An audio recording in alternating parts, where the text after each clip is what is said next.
Hey guys, welcome back to the studio for another lesson. This week, I'm going to teach you how you can both improve your jazz vocabulary and practice improvising over standard tunes at the same time. We'll kick things off by learning a couple of short phrases that work over specific sections of rhythm changes in B-flat. The parts of the harmony we'll be focusing on are ones that I think are key resolutions that can really make your solo sound like it's sticking close to the changes. We'll go through 3 of these sections today before wrapping up with an etude that showcases what your solos can sound like if you spend the time developing this language. You guys ready? Let's get started.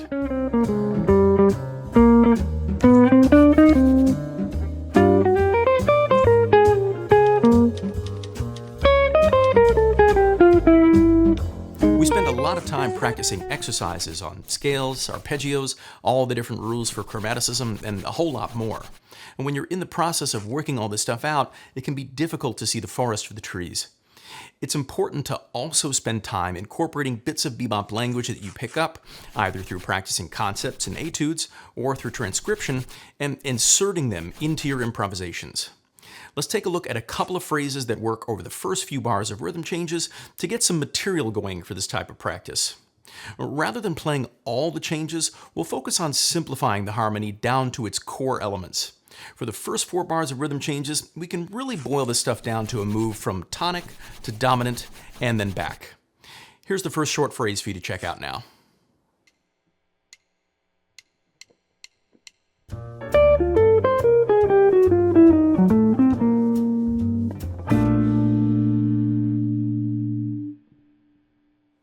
At its core, this phrase is just a move that's focused around getting your ear from the tonic to the dominant and then back to the tonic again. Let's put this one under a microscope and see how it works. This phrase starts off on beat 2 from the 3rd of the tonic chord, and then we'll pivot and go up the chord before running down a B-flat 7 scale from the 2nd. And once we get to this G, the 9th of the dominant, we'll keep running down using the 2 half-step rule before we get to the flat 7th. From there, we'll run up a diminished arpeggio as a pivot. We're thinking briefly about D7, which is in the family for F, before resolving back down to B-flat. If you're not super familiar with concepts like the Barry-Harris scale rules or the dominant family, I've got a couple of dedicated videos that might be worth checking out. If you're feeling confident in your understanding of how to build these types of phrases, though, let's do one more before we move on to the next key section of the chord changes. Here's another phrase that you can use on the A section to rhythm changes.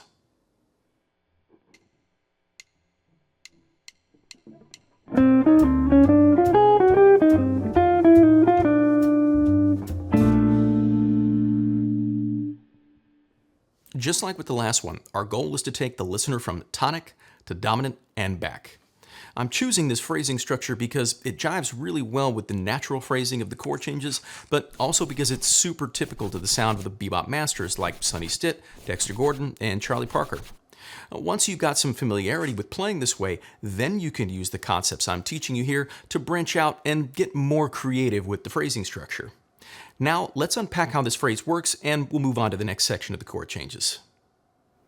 In this phrase, we start off with an enclosure around the 3rd of the tonic chord. And from there, we'll go up a diminished triad and use that to surround the 9th of the dominant.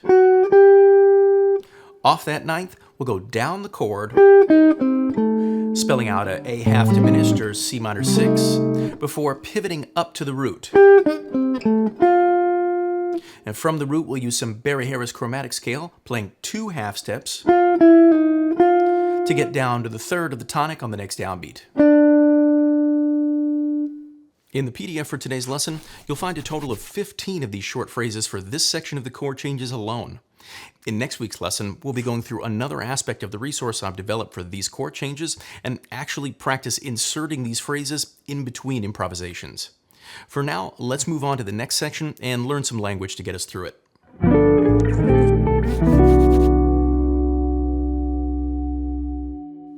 The next section of the chord changes that I think deserves special attention is the harmony that happens from bars 5 through 7.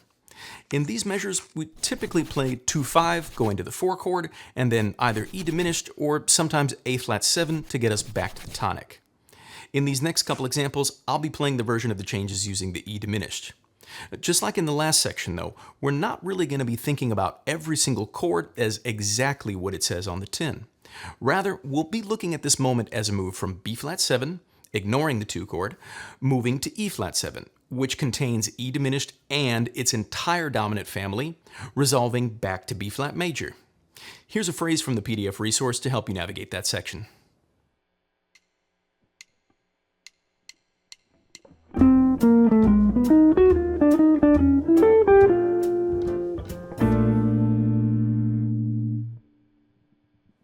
There's just a bit more to unpack in this one compared to the previous couple of phrases.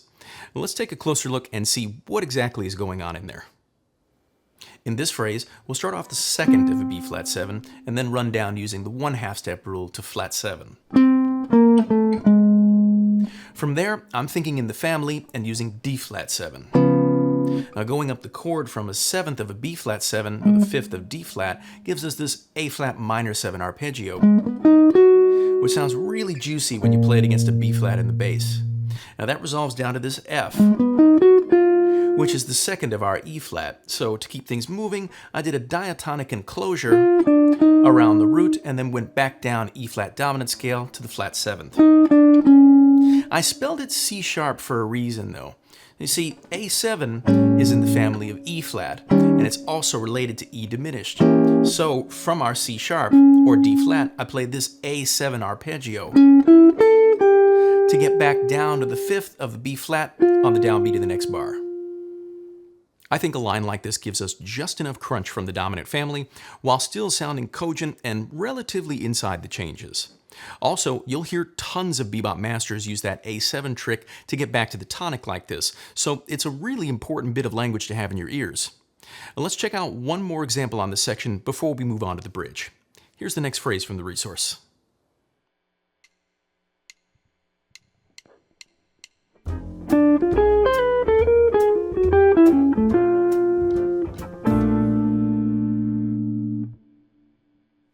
This one uses some similar ideas as the last one did, but it's a bit more inside. Let's take a closer look and I'll show you how this line is constructed. In this phrase, we'll start off the 3rd of a B flat 7 on beat 2.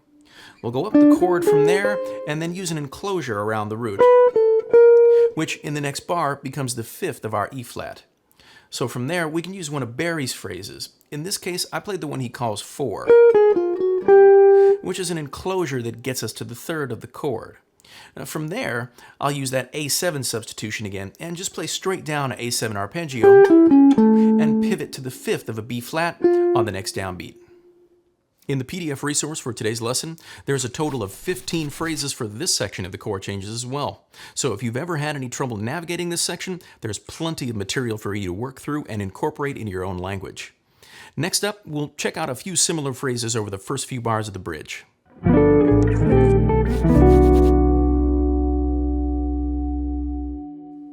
There's lots of ways to play the bridge to rhythm changes, but I think it's important for you to get a handle on the classic changes before delving too deep into any crazy reharms or substituted cycles.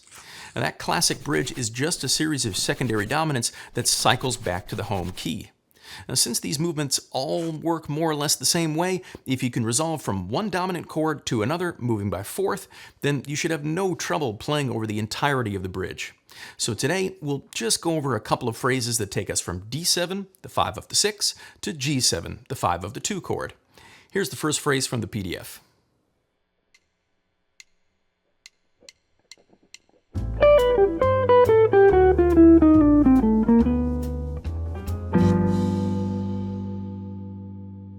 This is a great inside-sounding phrase that shouldn't be unfamiliar territory if you've been hanging around here at the studio for any length of time. Just so we're all on the same page though, let's take a closer look and see how it works in depth. This phrase starts off on the and of 1 by going down a chord from the root of D7, and then pivots up to the flat 7. From there, we'll run down the scale using the 3/2 step rule until we get to the root. We could keep running down, but I think it's a lot more interesting if we switch things up here and do an enclosure around the 3rd of G7 so it lands on the downbeat of the next bar. Like I said, a pretty simple but super effective line that takes us from one dominant chord to the next in a really smooth way. If you practice doing this kind of phrase in all 12 keys, you'll have no problem at all playing over this dominant cycle. Now, before we wrap things up, let's add one more phrase to your arsenal today. Here's one more dominant phrase from the PDF for you to check out now.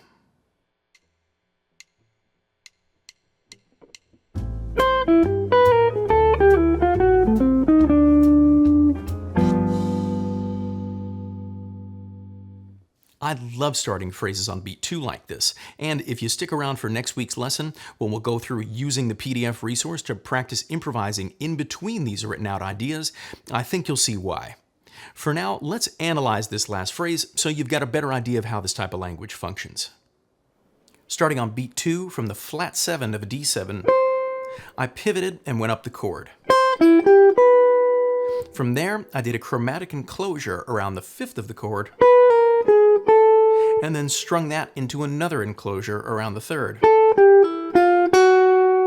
Off the 3rd of the D7, I pivoted and then played up diminished to resolve cleanly into the 5th of the G7 on the downbeat of the next bar. If you've watched my video on enclosures, then phrases like this shouldn't be unfamiliar to you. Now, sometimes stringing together multiple enclosure cells is just what you need to give a line that sense of bobbing and weaving that's so typical to the bebop sound. Up next, I want you guys to see what the end result of practicing the language that's in this week's PDF resource can sound like by sharing the final etude with you over the whole form to rhythm changes. Before we get to that, though, I need to give a quick shout out to TRUEFIRE.com for supporting the channel. TRUEFIRE is an online lesson library that's host to literally thousands of courses on a wide range of musical topics from some really amazing artists and educators, including yours truly. If you're interested in improving your comping, make sure to check out my course, Exploring Melodic Jazz Comping, available on TRUEFIRE now. In this course, I'll demonstrate and break down 17 essential comping approaches using TRUEFIRE's interactive learning tools. We'll work on crafting more sophisticated comping parts using drop-2 voicing, chord substitutions, approach chords, diminished concepts, and voice leading. We'll also dive into triadic approaches, partial chords, using scales as chords, and the art of borrowing notes and dominants. You'll learn how these melodic comping approaches can be artistically applied using backing tracks based on the changes to popular jazz standards like Autumn Leaves, There'll Never Be Another You, and All the Things You Are. The link to the course is in the description of this video. Now, let's get back to the lesson and check out that etude I mentioned so you can hear what a well-constructed solo that makes liberal use of these short phrases can sound like over these chord changes.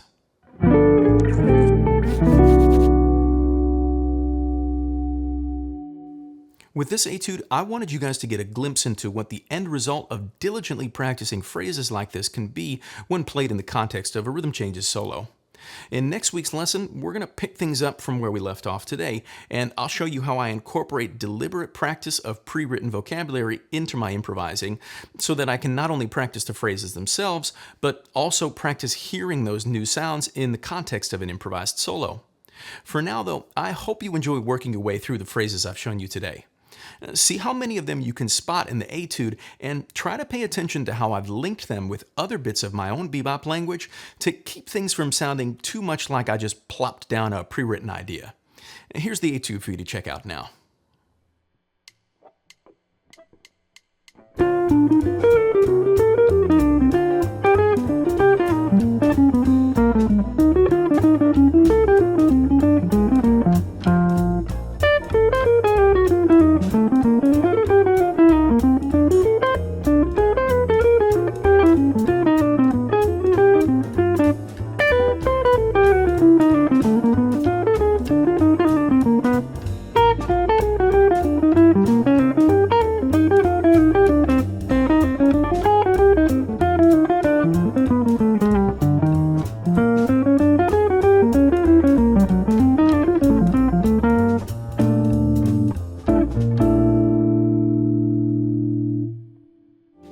Thanks so much for sticking around all the way to the end of the video. Let me know in the comments if you guys found these types of phrases helpful. This is my first time trying to write a document for a video that can function like a practice workbook for improvising over a specific set of changes. If you guys like this sort of thing, I'd be happy to do more in the future. Remember to stick around until next week so you don't miss the follow-up for today's lesson. As always, if you did find today's lesson helpful, make sure you give the video a like, subscribe to the channel if you haven't already, and hit that bell for notifications too. If you want to access the PDF for today's lesson, you can grab that along with the whole back catalog for all the videos on the channel for as little as $10 a month over at my Patreon page, or by just hitting the join button right here on YouTube. A special thanks goes out to Ron Maestas, Alf Collins, Juan Doming, Ruthenio Fiuza, and Carlos Fernandez for being studio fans. I really appreciate the support.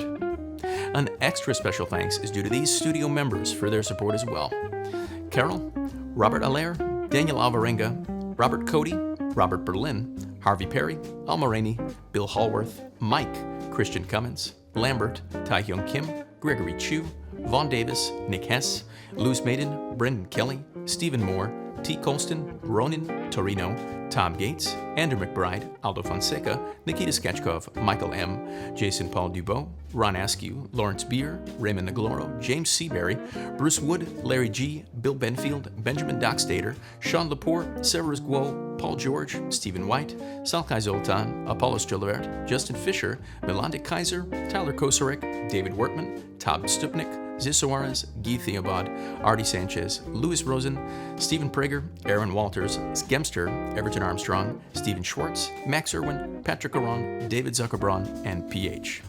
An extra special shout out to Jazz Luminaire patron Bill Jacob. Thank you guys all so much for your continued support. I'm David Shore, and thanks again for hanging with me at the studio today. I'll see you guys next time.